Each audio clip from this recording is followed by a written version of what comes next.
반갑습니다. 미래의 가이드 황성수입니다. 간밤에 미국 증시는 3대 지수 모두 하락 마감했는데요.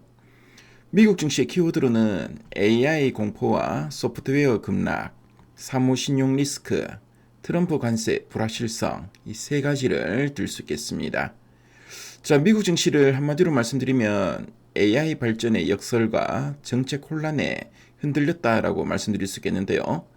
자, 그럼 미국 증시 무슨 일이 있었는지 지금부터 하나하나 살펴보도록 하겠습니다. 먼저 지수론부터 살펴보겠습니다. 먼저 다우존스 지수는 전거래일 대비 1.66% 하락 마감했고요. 기술주 중심의 나스닥 지수는 1.13% 하락 마감했습니다. S&P 500은 1.04% 하락 마감했는데요. 대형 기술주부터 금융, 임의소비재, 산업재에 이르기까지 전반적인 업종이 모두 1% 이상 큰 폭으로 하락했습니다. 그동안 시장을 이끌던 기대감이 공포와 불확실성으로 바뀌면서 투자자들의 매도세가 거세게 나타난 하루였습니다. 자, 시장을 뒤흔든 첫 번째 변화 요인은 바로 AI 공포인데요. 그동안 AI는 시장을 올리는 호재였습니다. 하지만 이제는 AI가 너무 똑똑해져서 기존 기업들의 일거리와 수익을 빼앗을 것이라는 우려가 커졌는데요. 시장 분석업체 스트리니 리서치는 AI가 인간의 지식 노동을 대체하면서 화이트 칼라 실업률이 급등하고 기업들이 기존 소프트웨어 구독을 끊으면서 관련 기업들의 매출이 꺾일 것이라는 분석을 내놨습니다. 이 여파로 비자, 마스터카드, 도어대시 같은 기업들이 일제히 약세를 보였습니다. 특히 구체적인 타격을 입은 곳은 기존 IT 인프라 기업들인데요. AI 기업 엔트로픽이 자사의 AI인 클로우드를 통해서 보안 도구를 선보이고 금융권에서 주로 쓰는 옛날 컴퓨터 언어인 코볼을 최신 언어로 쉽게 바꿔줄 수 있다고 발표했습니다. 이 소식에 사이버 보안 대장주인 크라우드 스트라이크가 9.85% 급락했고요. 코볼 시스템 관리가 주력 사업 중 하나인 IBM은 무려 13.15% 폭락하면서 다우지수 하락을 주도했습니다. 자, 이러한 소프트웨어 기업들의 위기는 금융권, 특히 사무신용시장의 리스크로 번지고 있는데요. 사무신용시장은 은행이 아닌 투자회사들이 돈을 빌려주는 시장인데, 자, 이들이 담보로 잡고 있는 우량 기업들이 주로 소프트웨어 회사들입니다. 소프트웨어 기업들의 수익이 줄어들면 돈을 갚지 못할 확률이 높아지는데요. 글로벌 투자은행인 UBS는 이들의 채무 불이행 비율이 5%까지 치솟을 수 있다고 경고했고요. 관련 투자가 많은 블루아울 등 금융주 전반의 변동성이 크게 확대되었습니다. 자, 여기에 빅테크 기업들의 재무 건전성 논란도 더해졌는데요.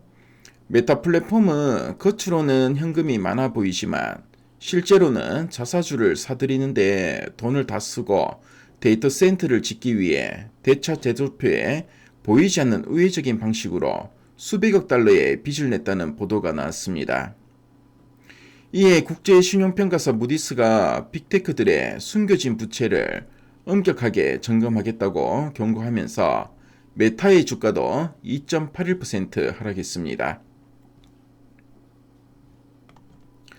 자, 다음은 시장을 짓누른 또 다른 큰 축, 바로 관세 불확실성인데요. 미 연방대법원이 트럼프 행정부의 보편 관세에 대해 위헌 판결을 내렸습니다. 그러자 트럼프 대통령은 즉각 무역법 122조를 동원해서 전 세계에 10% 관세를 매기겠다고 나섰고요. 하루 만에 이를 15%로 올리겠다며 으름장을 놓았습니다. 이에 유럽연합 EU가 무역협정 비중을 중단하는 등 글로벌 무역 분쟁의 골이 깊어지면서 자동차 등 관세에 민감한 산업재들이 일제히 타격을 받았습니다. 하지만 월가의 주요 투자은행들은 이번 조치가 결정적인 악재가 아니라고 평가하고 있는데요. 도이치뱅크와 골드만삭스 등은 새로 발동된 무역법 122조가 법적 근거가 약해서 길어야 5개월짜리 시한부 조치에 불과하다고 분석했습니다.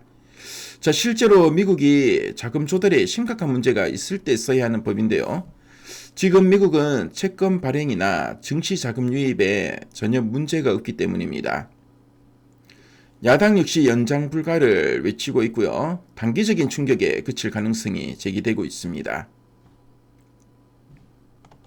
자, 이런 혼란 속에서도 종목별 희비는 뚜렷했는데요. 엔비디아는 실적 발표를 앞두고 기대감이 몰리며 대형주 중에 드물게 상승했습니다. 애플 역시 AI 클라우드 성장에 따른 제휴 기대감으로 웰스파고의 목표가 상향이 나오면서 선방했습니다. 반면에 메모리 반도체 기업 마이크론은 UBS가 장기적인 공급 과잉을 경고하고 HBM 경쟁에서 한국 기업에 밀리고 있다는 지적이 나오며 주가가 하락했는데요. 제약주인 노보노디스크는 비만 치료제 효과 실망감에 급락하는 모습이었습니다. 자, 그럼 원자재와 환율, 채권 시장의 흐름도 짚어보도록 하겠습니다. 자, 시장이 불안해지자 공포지수로 불리는 변동성 지수가 하루 만에 10% 넘게 급등해서 21선을 돌파했는데요. 자, 이러한 관련 지정학적 긴장감도 남아있는 상태입니다. 투자자들의 돈이 안전한 곳으로 몰리면서 금 가격이 상승했고요. 미국 국채로도 자금이 유입되면서 채권 가격의 상승, 즉 10년물 국채금리는 4.03%로 큰 폭의 하락세를 보였습니다. 자, 마지막으로 우리 시장의 전망과 투자 전략을 제시해 드리도록 하겠습니다. 자, 미국은 관세와 AI 공포로 흔들렸지만 최근 우리 코스피 시장은 글로벌 증시와는 조금 다르게 아주 견고하게 움직이고 있습니다. 삼성전자와 SK하이닉스 등 반도체 투톱이 실적 호조에 힘입어 신고가를 경신하고 있고요. 금융주와 조선방산원전 등 이른바 조방원 섹터도 탄탄합니다. 무엇보다 국내외 대기 자금이 증시로 꾸준히 들어오는 유동성 장세가 이어지고 있습니다. 자, 정리하자면 간밤에 미국 증시는 AI가 불러온 소프트웨어 산업의 위기감과 트럼프발 관세 혼란이 겹치면서 크게 하락했는데요. 우리 국내 증시도 이런 외부 변동성의 영향으로 산발적인 출렁임은 있을 수 있습니다. 하지만 기초 체력이 강해진 주도주들의 호실적 기대감과 시장에 도는 풍부한 자금이 하방을 든든하게 받쳐줄 것입니다. 흔들리는 장세 속에서도 흔들리지 않는 실적 우량주에 집중하시는 전략이 유효해 보입니다. 자, 오늘 하루도 힘차게 출발하시고요. 성공 투자하시기를 빌겠습니다. 자, 그럼 이상으로 마치겠습니다. 지금까지 미래의 가이드 황성수였습니다. 감사합니다.